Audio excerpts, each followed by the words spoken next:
الكرام، السلام عليكم ورحمة الله وبركاته. نحييكم في هذه الاحتفالية الكبرى لليوم العالمي للتمريض المصري في عام 2024 من الميلاد، داعيا الله تبارك وتعالى لكل يد كانت سببا في شفاء مريض أن يجعله الله في ميزان حسناتها. فالطبيب والمريض لا يفترقان عن بعض. المريض يأمل في الشفاء على يد الطبيب، وكله أمل في الله أن يخرج وقد عوفي، حتى من اقترب أجله يظن أنه ببركة الله وببركة الطبيب سينجو من مرضه. كذلك التمريض لا يقل اهتماما عن ذلك الأمل، فالمريض يتعلق ولو بأقل إنسان في مهنة التمريض، فكلكم أصحاب فضل على المرضى. فأدعو الله تبارك وتعالى لكل من كان سببا في شفاء مريض ولو بكلمة أن يجعله الله في ميزان حسناته. ومهنة التمريض مهنة قديمة من قبل الإسلام، فالسيدة رفيدة رضي الله عنها قد طببت جراح المرضى، والسيدة أسماء بنت أبي بكر الصديق رضي الله عنها خرجت في الغزوات تداوي الجرحى، والسيدة عائشة داوت رسول الله صلى الله عليه وسلم.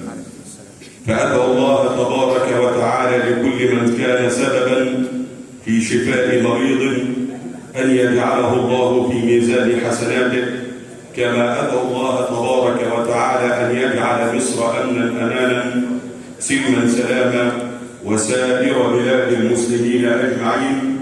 وأدعو الله أن يوفق سيادة الرئيس لما فيه صلاح العباد والبلاد. يحضر هذا المؤتمر معالي الوزير الأستاذ الدكتور خالد عبد الغفار وزير الصحة، ومعالي الأستاذ الدكتور محمد عوض تاج الدين مستشار رئيس الجمهورية للشؤون الطبية. وأدعو الله لكل من أتى إلى هذا المؤتمر أن يجعل الله خطواته من بيته إلى هنا في ميزان حسناته. قال سيدنا النبي صلى الله عليه وسلم: اقرأوا القرآن فإنه يأتي يوم القيامة شفيعا لأصحابه. وقال عثمان بن عفان: لو طهرت قلوبكم ما شبعتم من كلام ربكم. خير مستفتح لهذا المؤتمر تلاوة قرآنية مباركة. خوف عليهم ولا هم يحزنون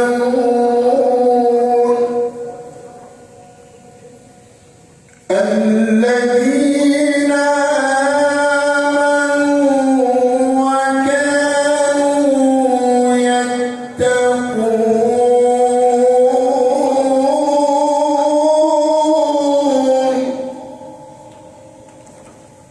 الذين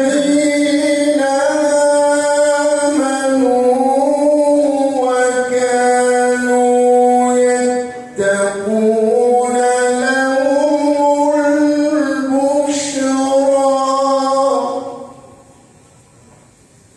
لهم البشرى في الحياة الدنيا والآخرة لا تبديل لكلمات الله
وأبدعت فيما أحكمت، وقلت وقولك الحق.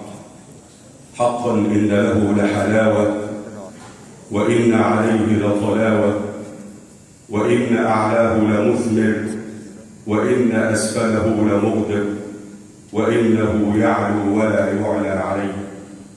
ذلكم هو القرآن الكريم الذي سمعه أحد المستشرقين وقال لو وجد هذا الكتاب في صحراء لعرف أنه من عند الله.